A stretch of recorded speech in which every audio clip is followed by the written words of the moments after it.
C'est parti pour les audiences d'hier soir. Qu'avez-vous le plus regardé à la télévision? C'était F1 qui arrive en tête hier soir avec la série américaine Blind Spot. Il y avait 3 épisodes inédits en prime time. Les 2 premiers réunissent 3 700 000 téléspectateurs et 16% d'audience. En deuxième, c'est encore de la fiction mais française cette fois et sur France 3 avec le téléfilm La Loi de Christophe sur France 3 avec Richard Anconina. 3 millions de téléspectateurs et 13% du public. Les fictions françaises de France 3 marchent très bien. Et en troisième, c'est M6 avec l'émission de Stéphane Plaza, Recherche appartement ou maison. C'était un spécial Que sont-ils devenus hier soir à 2 800 000 téléspectateurs et 12% du public.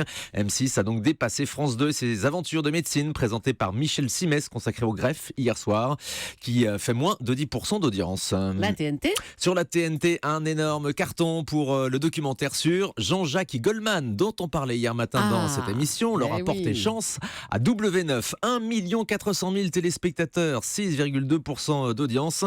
Si Jean-Jacques Goldman marche seul, eh bien, il y avait 1 400 000 téléspectateurs pour marcher avec lui sur W9. Du coup, ce prime très puissant hier profite à Bertrand Chameroy qui était lui en deuxième partie de soirée sur W9 avec son magazine OFNI qui progresse très clairement, plus 60% d'audience par rapport à la semaine dernière à 439 000 téléspectateurs. W9 réunit 4% de part d'audience.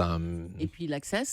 Et l'Access Prime Time avec effectivement hier soir une première puisque Quotidien de Yann Barthès est devant TPMP avec Yann Barthès, donc 1 million de téléspectateurs sur TMC, 4,8% d'audience. Mais TPMP c'est sans Cyril Hanouna. L'émission est présentée en ce moment par Julien Courbet jusqu'à demain puisque Cyril Hanouna se prépare à ses 35 heures de direct. TPMP sous la barre du million de téléspectateurs hier soir, tandis que France 5 avec C'est à vous réunit 874 000 téléspectateurs et 5% d'audience. Sont des bons scores en ce moment, tout comme Secret Story également sur NT1 qui en profite un petit peu en l'absence de Cyril Hanouna. 682 000 téléspectateurs pour La Maison des Secrets avec Christophe Beaugrand qui marche plutôt bien, donc 4,3% de l'audience. Voilà pour tous ces chiffres.